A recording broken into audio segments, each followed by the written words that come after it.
ያዘነ ሊጽናና ፈሊል ካለም ለመገላገል ኢየሱስ ይመጣ ጌታ ይመጣ ሞላና ጎደለ የሌለበት አንድ የሚኮንበት ኢየሱስ ይመጣ ጌታ ይመጣ። ኢየሱስን ከተቀበልኩ በኋላ የሥራ መልቀቂያ ቀረብኩ። ከላይ በገለጽኩት መሠረት ጊዜ ሳልወስድ ደብዳቤ ጽፌ ወደ ሳውዲ አረቢያ በፋክስ መልእክት ላኩኝ። የካህናኡ ካባ ኢማም የሆኑት ሼክ አብደላ በጻፊያቸው በኩል ፋክሱ ከደረሳቸው በኋላ እጅግ በመገረምና በመናደድ ቁጣ ተሞልተው በዚያኑ ቀን ከሳውዲ አረቢያ ወደ ኢስላማባድ የሚበረውን የመጀመሪያ አውሮፕላን ተሳፍረው ወደ ቢሮ የመጡ። ፊታቸው ያስፈራል። ከፊት ለፊት ቆመው አፍጠው ይመለከቱን ጀመር።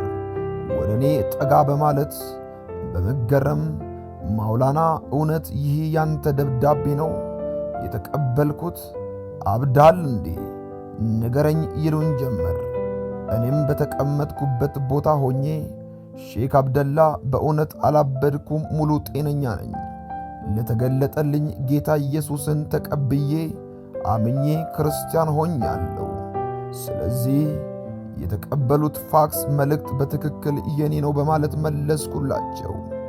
ሼክ አብደላ ስለ እኔ ማንነትና የቤተሰቤ የዘር ሐረግ በእስልምና ከፍተኛ ዕውቀትና ትምህርት ያገኙና የተከበሩ ቤተሰቦች መሆናቸውን አስረግጠው ያውቃሉ። ከዚህም የተነሳ በከባድ ቁጣ ቃል ተሞልተው አንተ ነቢያችን መሐመድና ሃይማኖትን የቤተሰቦችን እምነት በመካድ ከፍተኛ ቅጣት ልትቀበል ይገባል በማለት በዙሪያችን ከቦ ያደምጡ ለነበሩ ከፍተኛ ባለስልጣናት ትእዛዝ ሰጡ። በዚህም ብቻም አላበቁም።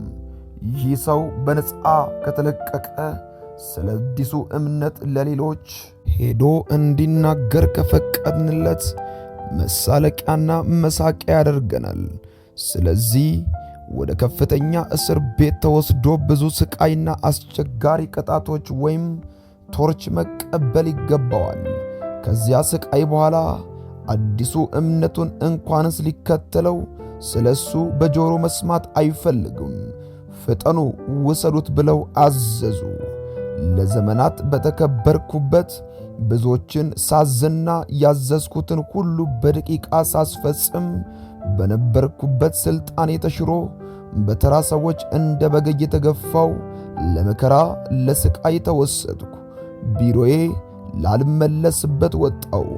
ኢየሱስን ግን በልቤ ይዤው እዚያ በገባሁበት ቀን ወደ መገረፊያ ወይም ቶርች ቦታ ተወስጄ ፍዳይን ሳይ ውዬ አደርኩ። ብዙ ተገረፍኩ።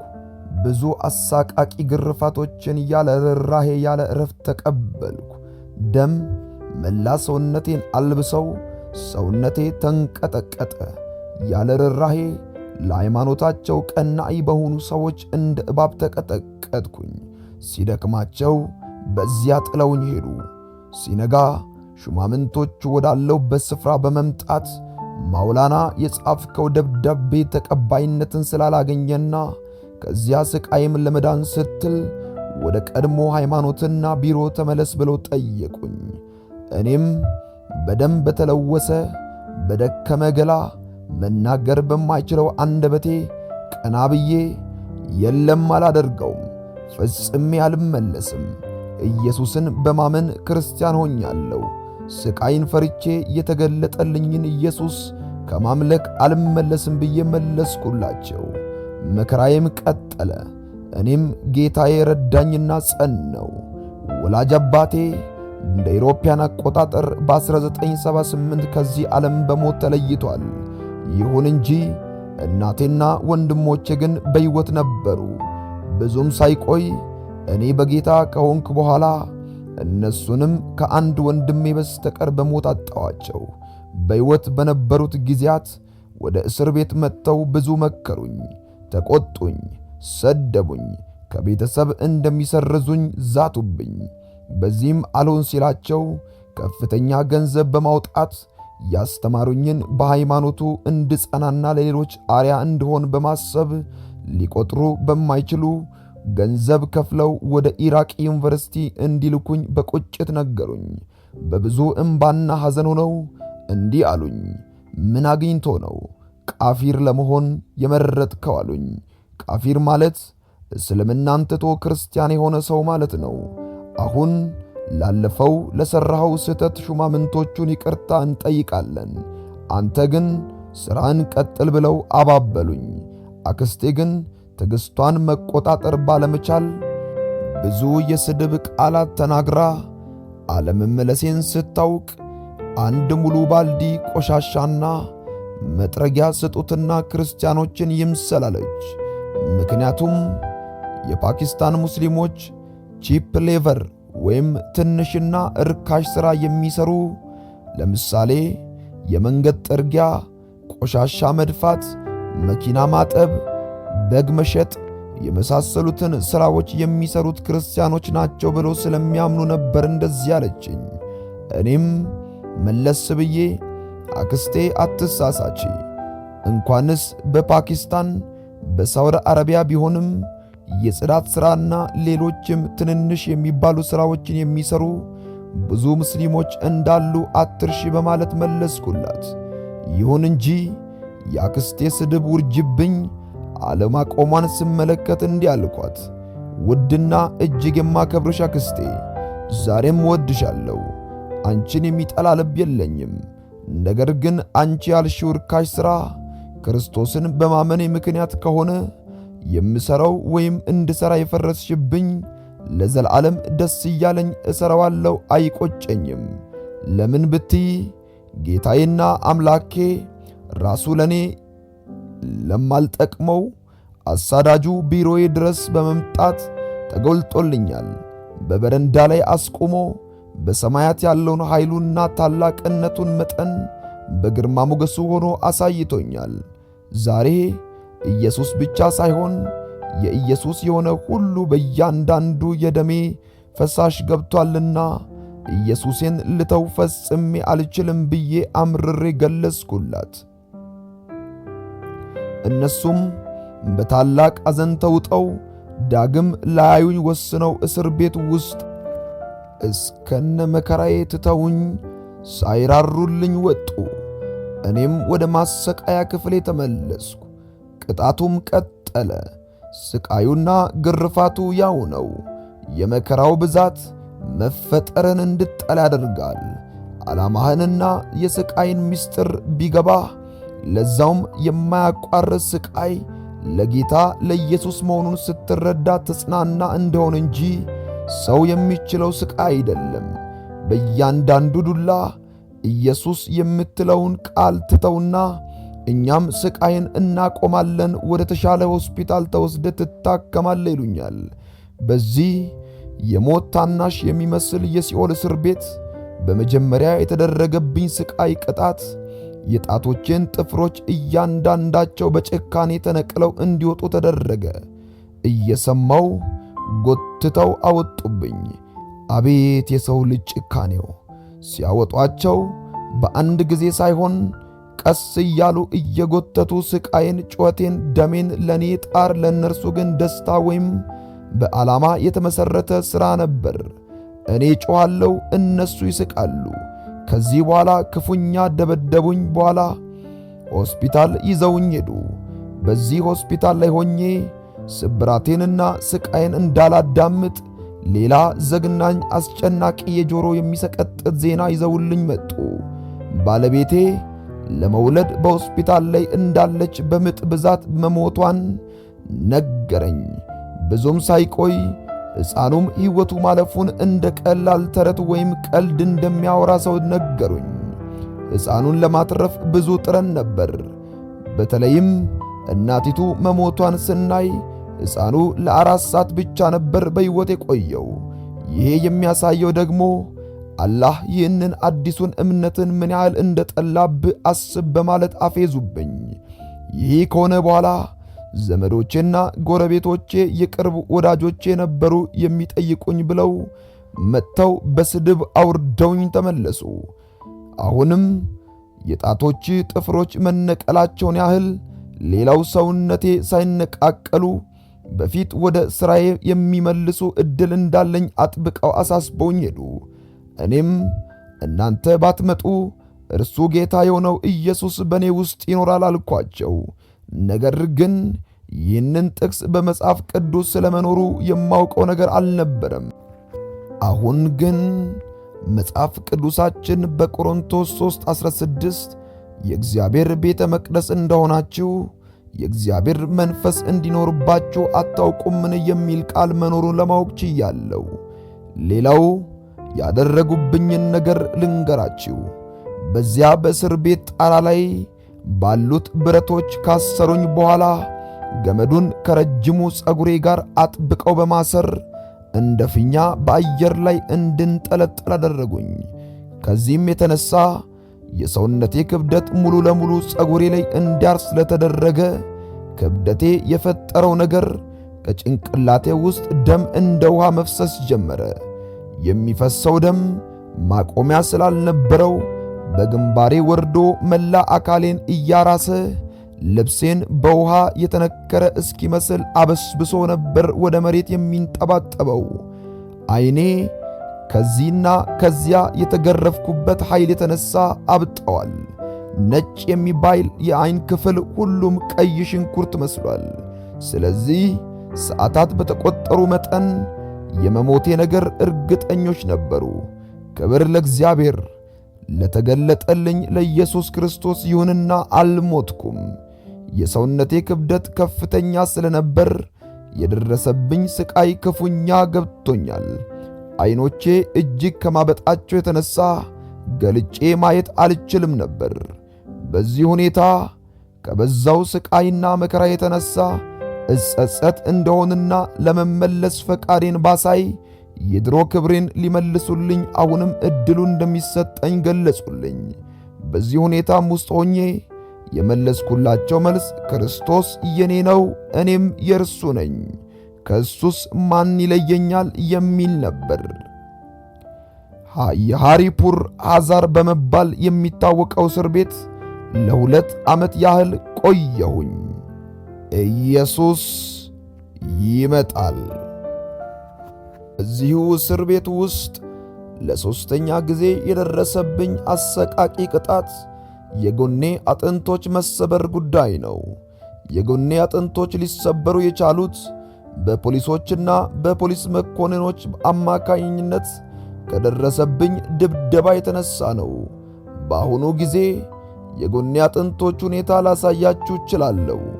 በተለይም ማንኛውም የሕክምና ሙያ ያለው ሰው የጎኔ አጥንቶችን የተመለከቶ በቀላሉ የደረሰብኝን ጉዳት ሊገነዘብ ይችላል። ይህን ሁሉ በደል ካደረሱብኝ በኋላ እንደገና መልሰው አንተ ወደ እስልምና ሃይማኖት ከተመለስክ አስፈላጊውን ሕክምና እንድታገኝ ወደ ሆስፒታል ልንወስድህ እንችላለንና መልስ ምንድነው ብለው ጠየቁኝ። እኔም እንዲህ አይነቱን ጥያቄ ካሁን በኋላ እንዳታነሱብኝ አልፈልግም። ማድረግ የምትፈልጉትን ሁሉ ልታደርጉ ትችላላችሁ። እኔን ግን ወደ እስልምና ይመልሳል ብላችሁ ፈጽማችሁ አትጠብቁ። እኔ ለመመለስ እንኳን ብፈልግ ለመመለስ አልችልም። ምክንያቱም ኢየሱስ ያለው በውስጤ ነውና ልተው አይቻለኝም አልኳቸው። ከዚያም ወደ ሆስፒታል ወሰዱኝና ዶክተሮችም ጉዳቴን ተመልክተው ቀዶ ጥገና ሊደረግልኝ እንደሚገባና ብረት በማስገባት የተሰባበሩ አጥንቶችን ማያያዝ እንዳለባቸው ወሰኑ። ከዚህም የተነሳ በሚቀጥለው ቀን ጠዋት ወደ ቀዶ ጥገና ክፍል እንደምሄድ ተነገረኝ። ለሞት ሊያበቃ የሚችለው ስቃይ ውስጥ ሆኜ ከሌሊቱ 10 ሰዓት ተኩል ላይ ኢየሱስ ለሁለተኛ ጊዜ ፊት ለፊት ተገለጠልኝ። እኔም ገና እንዳየሁት መሲህ ወይም ክርስቶስ ሰዎቹ እኮ ክፉኛ ገረፉኝ አሳደዱኝም ብዬ ነገርኩት። ኢየሱስም አንተ ታገለግለኝ ዘንድ ገና ብቁ አልሆንክም ብሎ መለሰልኝ። እኔም ይህ ሁሉ መከራ ደርሶብኝ ሲያበቃና ንብረቴም ተወስዶ ሲያበቃ ኢየሱስ ግን እንዲህ አይነት ያልተለመደ መልስ ሲሰጥ ተናደድኩኝ። ከ2 ዓመታት በኋላ አሳሪዎቼ ወደ ፍርድ ቤት እንድቀርብ አደረጉኝ። ፍርድ ቤቱም ወዲያውኑ በሞት እንድቀጣ ወሰነብኝ። ከውሳኔው በኋላ ወደ ቢሮ አስገብተው እንዲህ ብለው ነገሩኝ። እንግዲህ በፍርድ ቤቱ ውሳኔ መሠረት ነገ ከጧቱ 4 ሰዓት ላይ በስቅላት እንድትሞት ሊደረግ ነው። ይሁን እንጂ ውሳኔው ተግባራዊ ከመደረጉ በፊት አሁንም አንድ ዕድል ልንሰጥህ እንወዳለን። አንተ ወደ ድሮ እምነትህ የምትመለስ ከሆነ የተወሰነብህ ውሳኔ እንዲሻር ለማድረግ እንችላለን አሉኝ። እኔም መልሼ የምትፈልጉትን እርምጃ ሁሉ መውሰድ ትችላላችሁ፣ እኔ ግን መሲሁን እተወው ዘንድ አይቻለኝም አልኳቸው። እነርሱም ይህ የምትለው ነገር የመጨረሻ ቃል ነውን አሉኝ። እኔም አዎን ብዬ አረጋገጥኩላቸው። እሺ እንግዲህ የመጨረሻው ፍላጎት ምን እንደሆነ ልትነግረን ትችላለን አሉኝ። እኔም ፍላጎቴም ብገልጽላችሁ ታደርጉልኝ ዘንድ ትፈቅዳላችሁን ብዬ መልሼ ጠየቅኳቸው። በዚህን ጊዜ የጥያቄ መልስ ወደ እምነቴ እመልሰዋለሁ የምል መስሏቸው ስለነበር ፍላጎቴን እንድፈጽሙልኝ አረጋገጡልኝ። እኔም እንግዲህ የኔ ፍላጎት እናንተ እዚህ ፍርድ ቤት ውስጥ የምትገኙ ሰዎች ሁላችሁም ጌታ ኢየሱስ ክርስቶስን ተቀብላችሁ ክርስቲያኖች እንድትሆኑ ነው አልኳቸው። እነሱም ይህንንማ ፈጽሞ ልታስብ የማይቻል አይደለም ብለው መለሱልኝ። እኔም እንግዲህ የኔ ፍላጎት ምን እንደሆነ ጠይቀውኝ እኔም መለስኩላችሁ። መቀበል ወይም አለመቀበል ግን የእናንተ ጉዳይ ነው አልኳቸው።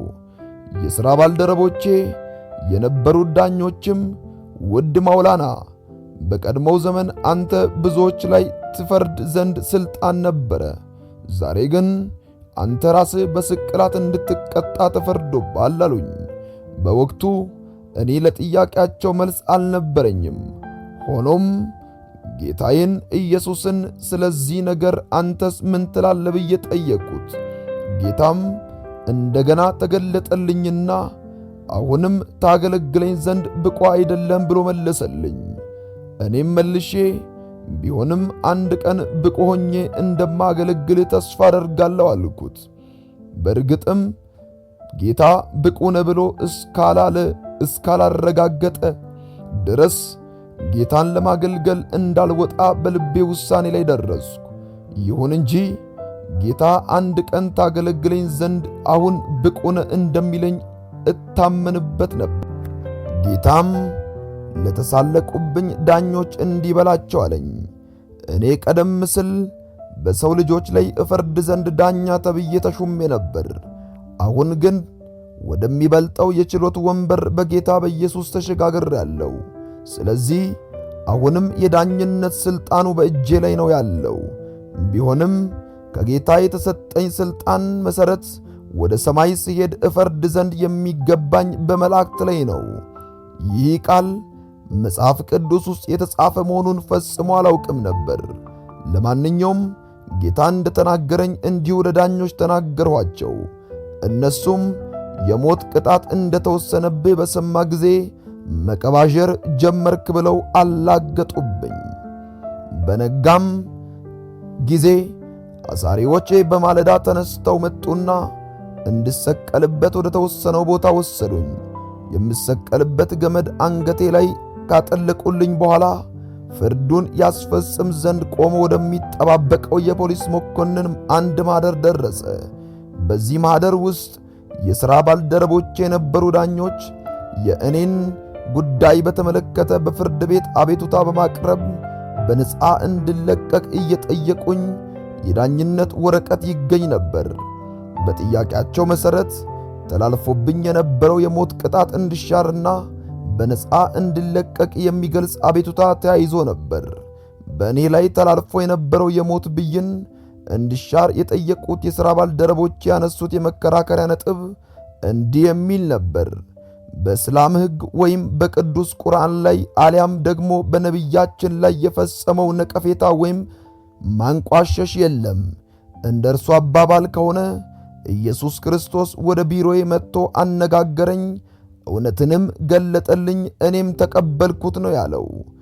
ፓኪስታን ደግሞ ዲሞክራሲያዊ የመንግሥት ሥርዓት ስለሰፈነባት አገር ስለሆነች እንደመሆኗም መጠን እንደዚሁ አይነት እምነቶች የሚያራምዱ ሰዎች ምንም እንኳን ቁጥራቸው አነስተኛ ቢሆንም የእምነት ነጻነታቸው እንዲጠበቅላቸው የአገራችን ሕግ ይደነግጋል።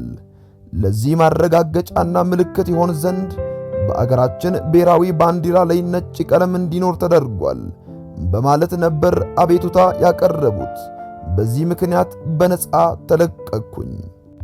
በእኔ ጉዳይ ላይ የተጀመረው ክርክር ሌላው የተነሳው ትልቁ ነጥብ የፓኪስታን መንግሥት እንደ ሉዓላዊ መንግሥት ይቆም ዘንድ ምክንያት የሆኑት ክርስቲያኖች ናቸው የሚል ነበር።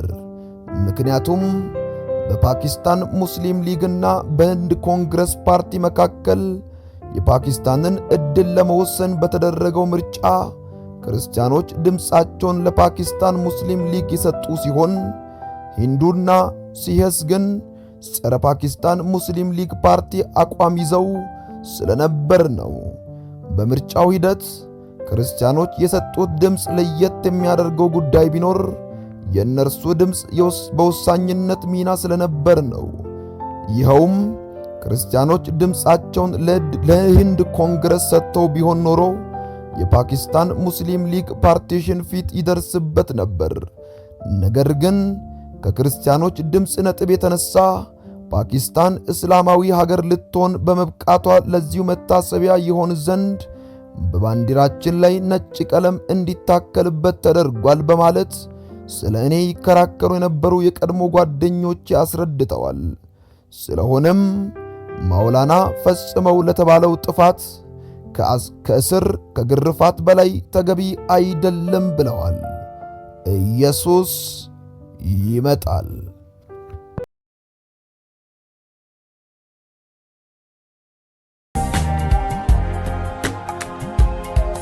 ያዘነ ሊጽናና ፈሊል ካለም ለመገላገል ኢየሱስ ይመጣ፣ ጌታ ይመጣ። ሞላና ጎደለ እዚያ የሌለበት አንድ የሚኮንበት ኢየሱስ ይመጣ፣ ጌታ ይመጣ።